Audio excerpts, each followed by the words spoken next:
Hi, and welcome to Making Waves on Purpose. I'm Jeff Senne, and on this episode, I am joined by Jill Dumain, Jim Hanna, Lena Pripp Kovac, and Chad Dorgan.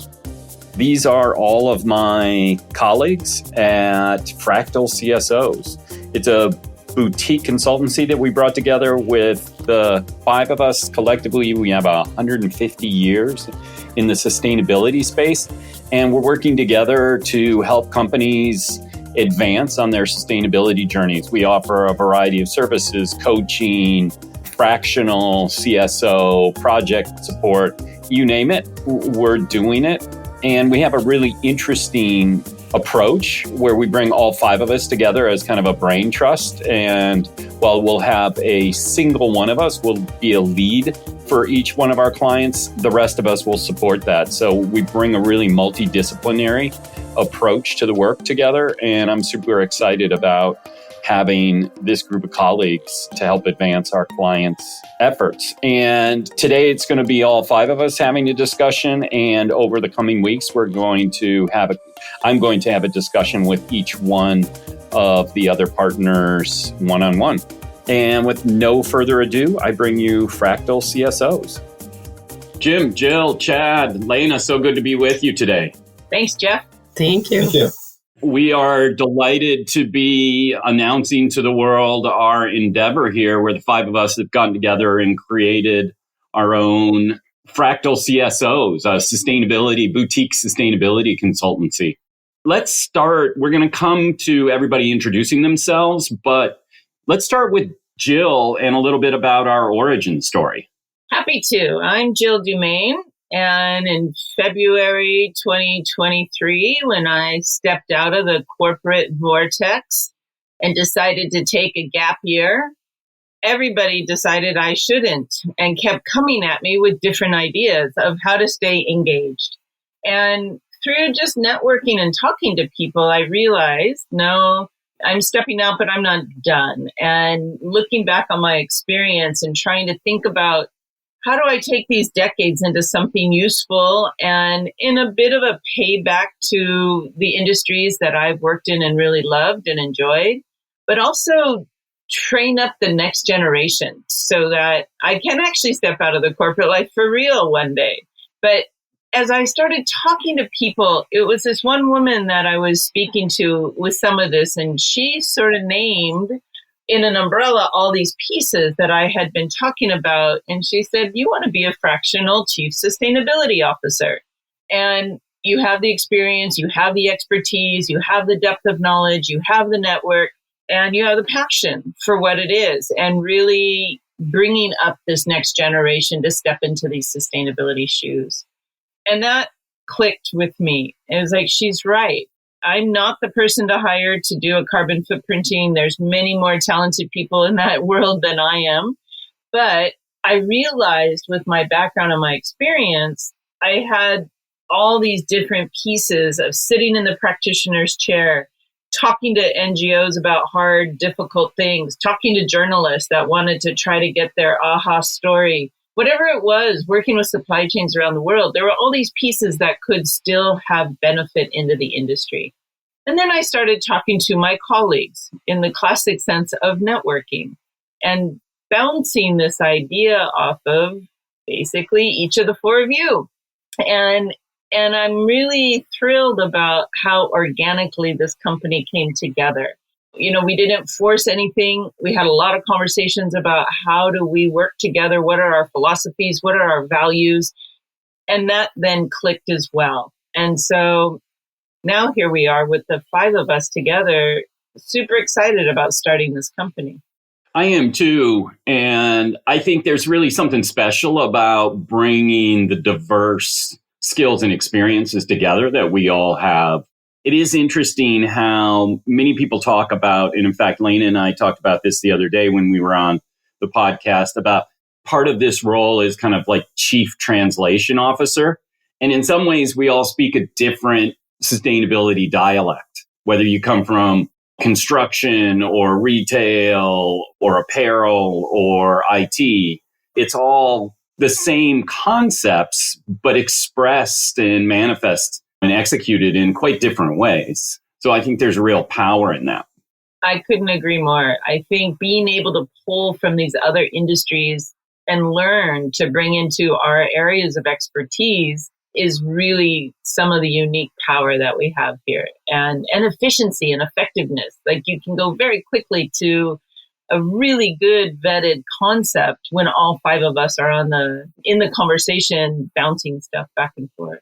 It's really interesting. We see that this is Jim Hanna, by the way, and interesting. We see the specific challenges of the diversity of industries that we're able to, I think, accommodate with our background. But, I think we also, in our years of experience in this space, have seen the commonalities. Jeff, when you talk about translators and translation is the commonalities across industries that certainly translate and move parallel across different industries. And it's what I love about working in sustainability is the transferability of skills, the transferability of knowledge and expertise. And I think we bring both the diversity of industry, but also a lot of years of having that direct experience of being in the trenches and working with supply chain teams, operations teams, and strategy sessions, and all the nuts and bolts of sustainability and getting the work done. For me, I've often focused on a couple of common themes in my, multitude of sustainability careers. And one is the common challenge we all face of getting internal traction.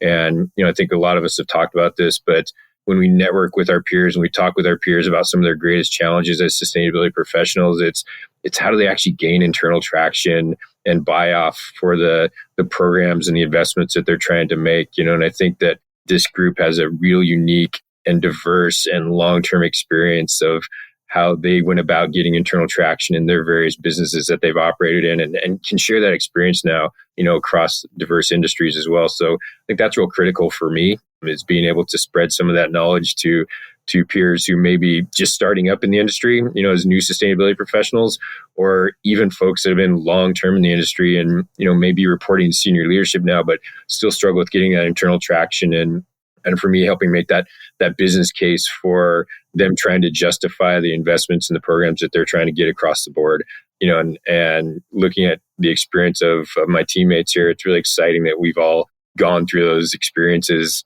We've got the bumps and bruises, and the scars from doing that, and have come out on the other end with some really successful programs that we've been able to implement in our past careers, and now can pass that information and that knowledge on to another generation.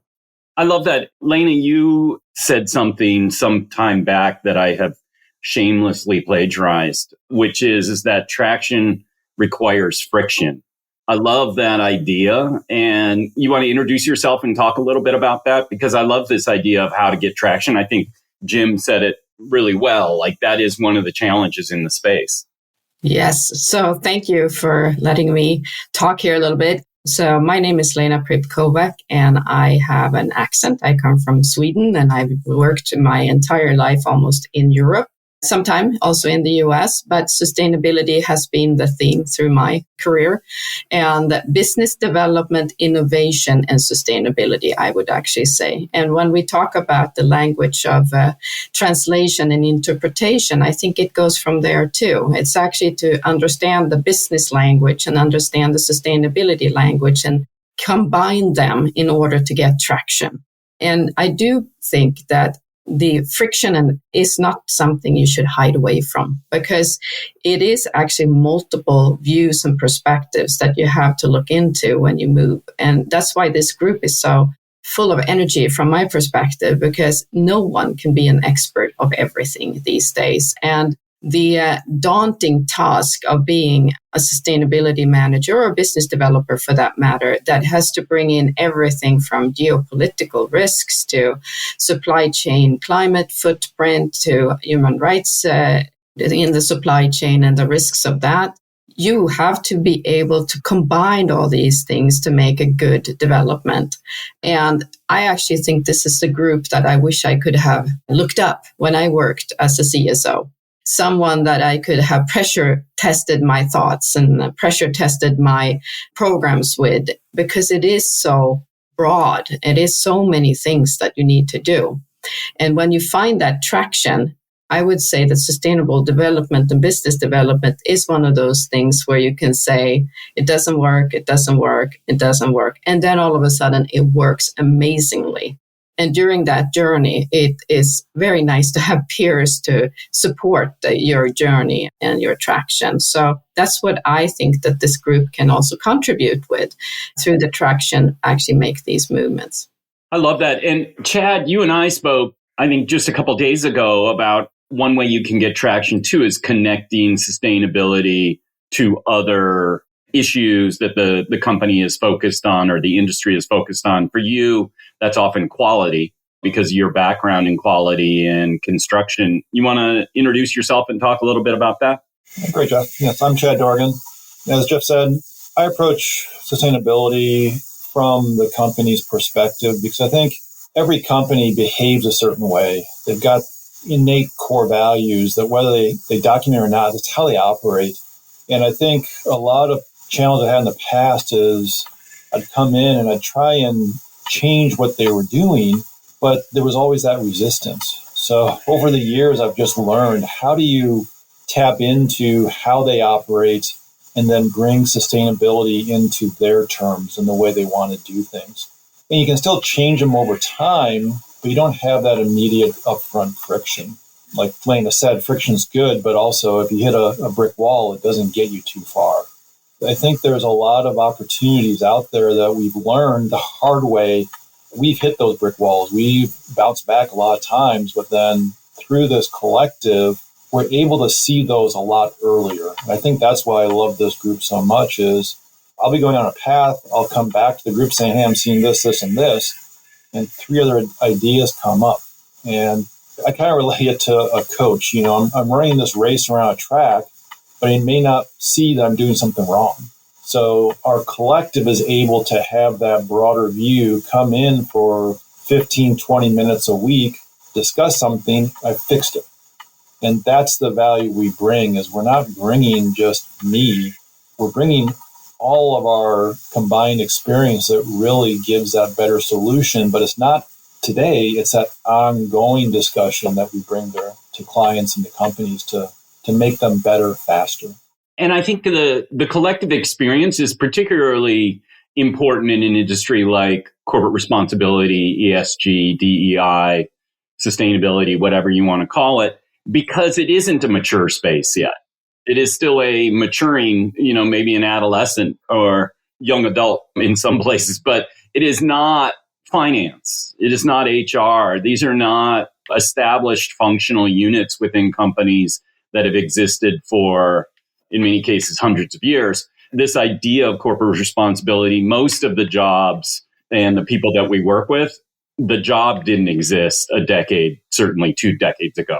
And so it's a very new thing. And a lot of the company leaders don't quite understand it. So there's an internal sales function, there's an external stakeholder engagement. And one of the things that's interesting about our offering too is the flexibility. We've done already, and maybe Jill, you want to talk a little bit about this. We've done like helping a company hire the right person because we know the skills to look for and many of us have probably made the wrong decision in hiring in the sustainability space or know what to look for or strategic projects or coaching, what have you. So maybe Jill, you want to talk a little bit about the different avenues in which you can engage us? Yeah, I think it's really interesting where we in our heads think of, oh, this is what we have to offer. This is what we think is the best. And then clients come forward and find something different. And that has happened almost in each one so far. And the one that I assisted in hiring an environmental person was really interesting. This VP at the company was responsible for sustainability and environmentalism, and self-admittedly, she didn't have the experience, but she had the company experience and was passionate and wanted to support it, but didn't have that nitty-gritty. So she realized when she was going to interview candidates, she couldn't evaluate it, but it also didn't allow them to sort of show off their talents or their depth. It was a really narrow or shallow conversation until we could go in together, and she was focused on the company and the culture and getting things done that way. And then I could really dive in on the environmental issues and the environmental topics, or if they brought something up, kind of vet them. How far could they go? Do they really know it? Do they have the breadth? So it turned into actually a very fun partnership back and forth and bantering. And then we developed a score sheet at the end of it all that she could really look at it in a systemic way of where were strengths and weaknesses of all the different candidates. And environmentalism and sustainability and those issues, they had a pretty big chunk because that was what this role was. But also then the nuanced pieces of fitting into the company and developing networks and partnerships, et cetera. So that was something really unexpected, but actually a really nice project to do with her. And then the other one that was a surprise was a textile mill. And I was introduced to them because of sustainability and started to work with them. And they're a textile mill based in Austria. And they were coming into the US for a meeting with a bunch of brands.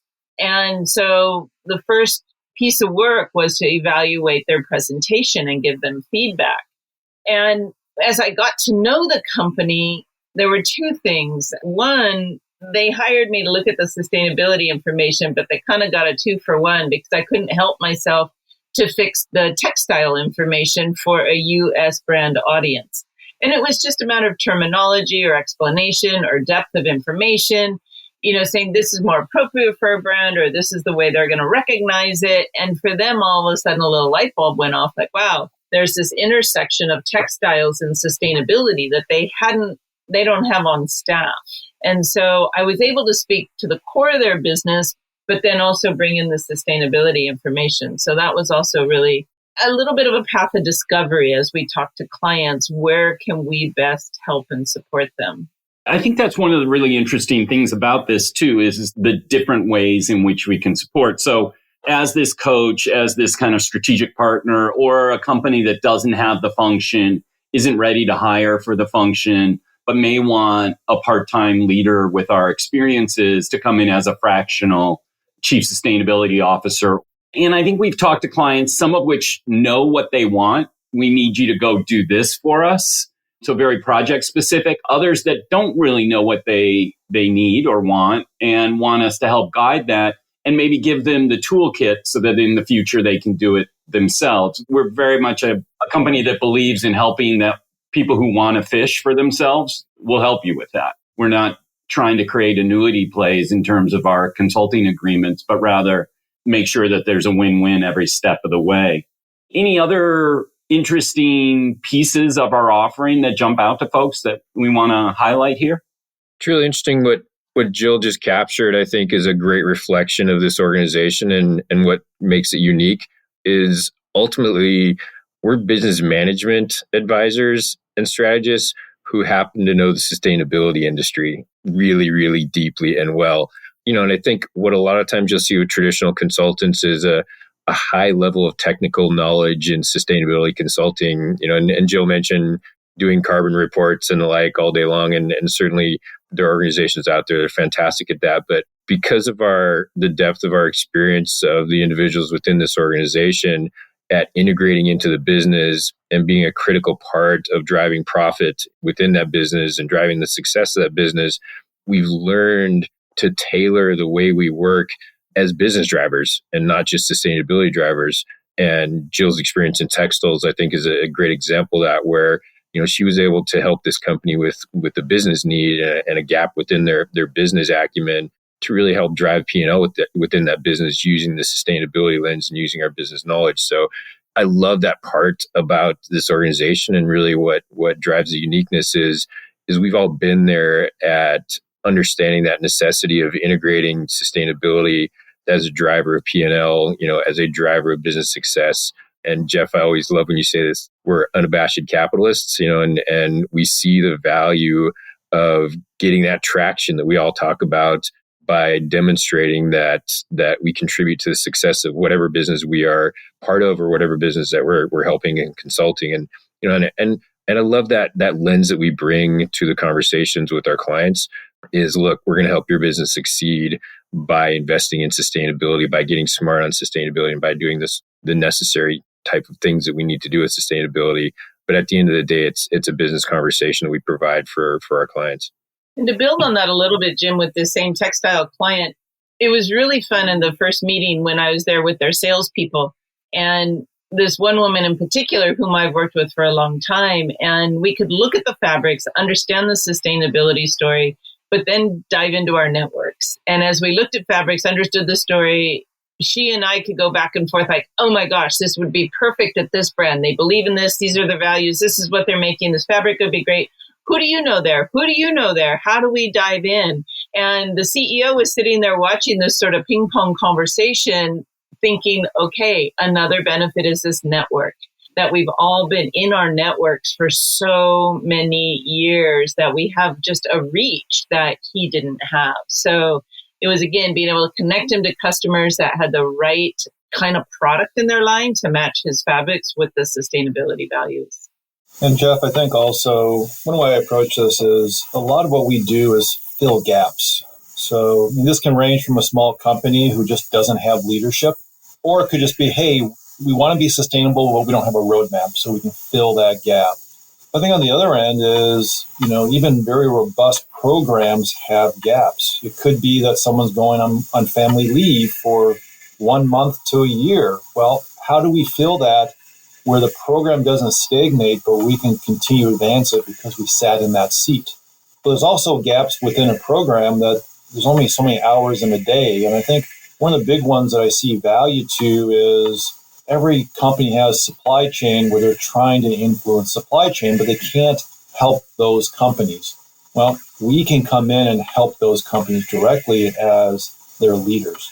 So there's so many different ways we can apply it. Is just think of where your gap is, and we have the collective experience to fill those gaps. Well, I think we leave it there because that brought it full circle from Jill asking herself what she was going to be doing with her gap year to us building a company around filling gaps. And I'm super excited to be partnering with you all and to be part of this effort and the value that we're going to bring to the space, because I think as Jim and Jill and everybody has said, we are 100% committed to business success. And we believe that part of that business success is societal success in the environmental and social spheres. So I think our bona fides are strong on both sides. Those who know us to be committed to the environment and our global and local social contracts and confronting the issues that challenge those, as well as driving business success over the long term, because we believe that business is really part of the solution to many of these problems. So delighted to be with you all. And if there's anybody out there listening who wants to jump on a free consultation call, give us a ring. Thanks, everybody. Thank you. Great. Thank you.